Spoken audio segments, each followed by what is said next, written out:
जीवन बगिया ऐसी उलझी, फूलोगे कम कांटे ज्यादा, सिमटा जीवन डूबी सांसें, आना है तो अब भी आजा।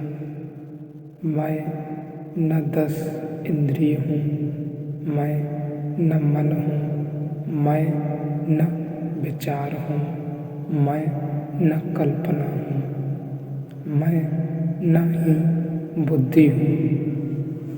तो बुद्धि भला भीतर हो, लेकिन बाहर की घर्षण से पैदा होती है।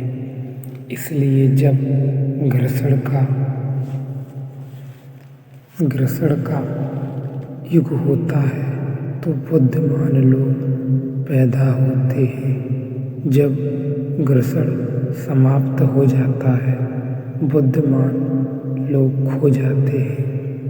जिंदगी में जितनी चुनौती होती उतनी धार होती है। धार आ जाती है और जिंदगी में चुनौती बिल्कुल नहीं होती तो धार खो जाती है। अगर आज अमेरिका की बेटे और बेटियां स्कूल, कॉलेज, यूनिवर्सिटी छोड़ रहे हैं तो उसका कुल कारण है तो इतना कि अब उसकी कोई ज़रूरत ही नहीं रही है। सुविधा उपलब्ध हो गई।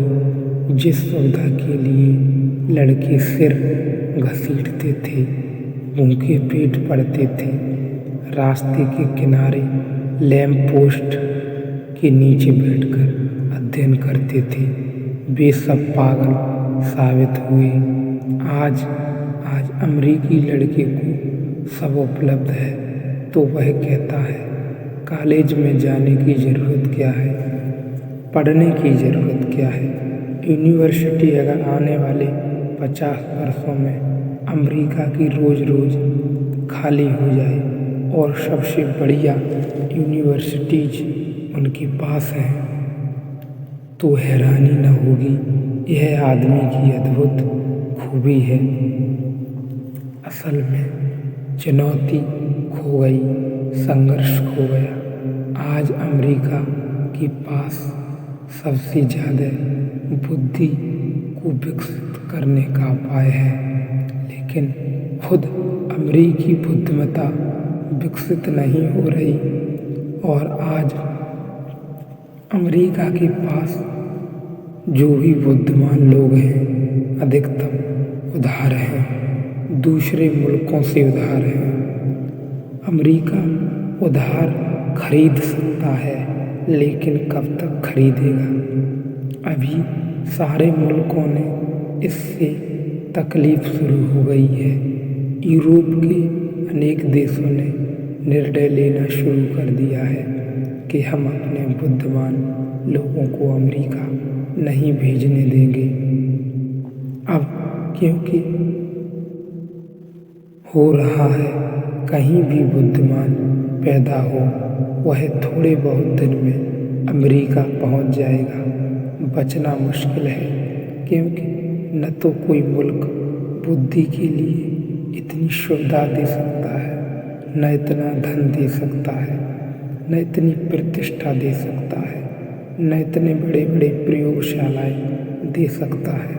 कुछ भी नहीं दे सकता। तो सारी दुनिया से ड्रेनेज होता है। सारी दुनिया से बुद्धि अनजान रास्तों से खिसकती चली जाती है।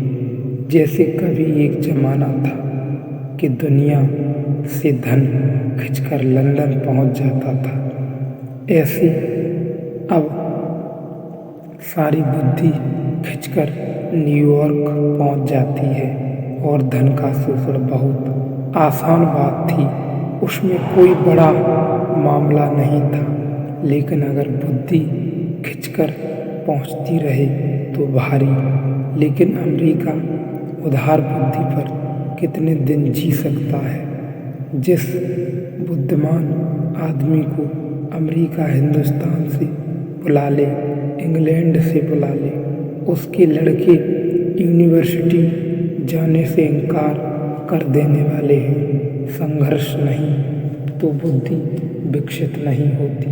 इस पूरे व्याख्यान का यही सार था कि संघर्ष नहीं तो बुद्धि विकसित नहीं होती, क्योंकि इसमें जो संघर्ष खत्म होता ही है, बुद्धि की धार भी खत्म हो जाती है, उसकी रगड़न खत्म हो जाती है, तो उसका विकास नहीं होता।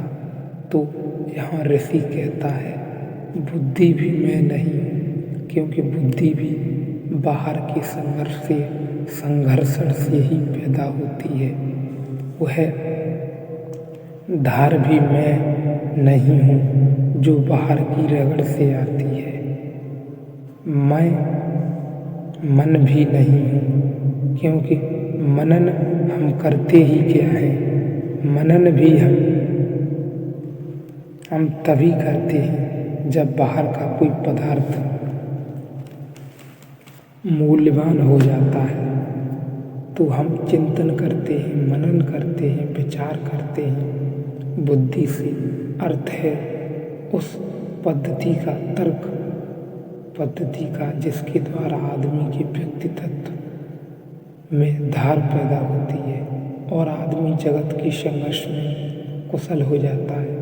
मन से अर्थ है मन की उस क्षमता का, चिंतन की क्षमता, जबकि आदमी एक्सट्रेस्ट अरूप में चिंतन कर पाता है, अरूप में प्रवेश कर जाता है। इसे हम ऐसा समझें, अगर आप शतरंज का कभी खेल सीखे हैं या देखा है, खेलते लोगों को तो शतरंज के खेल में वही कुशल हो जाएगा जो आने वाली कम से कम 5 चालों का अंदाज कर सके।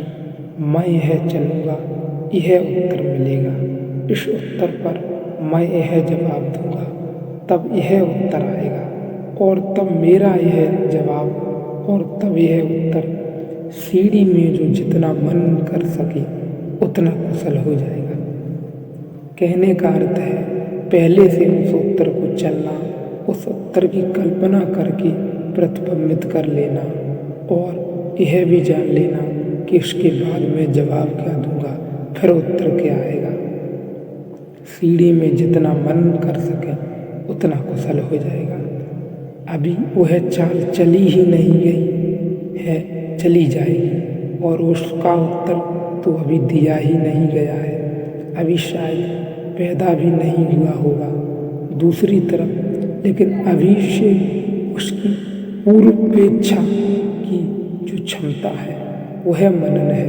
मनन का सार यही है, किसी भी चीज़ की जो हमसे बाहरी मूल्यवान है, यदि उसकी मनन की क्षमता पूर्व इच्छा हो तो वही मनन है, लेकिन वह भी बाहरी है, वह भी आखिर बाहर की ही चालों का ही हिसाब किताब है, भीतर से उसका भी कोई लेना देना नहीं। बच्चा जब पैदा होता है तो न तो उसके पास बुद्धि होती है न मन होता है, सिर्फ संभावना होती है। फिर संभावना वास्तविक बनती है। अवसर पर निर्भर करेगा किस प्रकार वास्तविक बनेगी, यह कोई भी नहीं। हमें तो फिर क्या हूँ मैं, यह भी कोई नहीं हूँ मैं, तो फिर क्या हूँ मैं, फिर मेरे होने का क्या अर्थ है। यह तो नकार हुआ, यह भी नहीं, यह भी नहीं। मैं तो सदैव बिना प्राण और बिना मन की शुद्ध स्वरूप हूँ, बिना बुद्धि का साक्षी हूँ, और हमेशा चित्त स्वरूप हूँ। इसमें संशय नहीं, उत्पन्न नहीं होता हूँ, सदैव बिना प्राण और बिना मन के। मैंने अभी आपसे कहा प्राण का अर्थ है जैसे ही बच्चा श्वास लेता है प्राण स्वरूप होता है, प्राण स्वरूप होता है। इसलिए योग ने ऐसी व्यवस्थाएं खोजी कि अगर बच्चा बिना श्वास लिए हो सकता है, तो क्या अड़चन होगी कि हम श्वास को ऐसा नियोजित करें कि हम भी बिना श्वास के हो सकते हैं। इसलिए योग ने ऐसी व्यवस्थाएं खोज ली, इसी इसी मेधा का प्रयोगात्मक रूप निर्मित हुआ कि बिना सांस के अगर बच्चा हो सकता है, होता ही है, तो कोई वजह तो नहीं है कि हम क्यों न हो सके। तो योग के प्राण योग पर अनेक काम किए, धीरे धीरे श्वास को छोड़कर उस समस्थिति में ले आने की व्यवस्था की कि जहाँ आप भी ठीक बच्चे की अवस्था में पहुँच जाते हैं, जैसा वह पहली श्वास लेने के पहले था या अंतिम श्वास लेने के बाद होगा।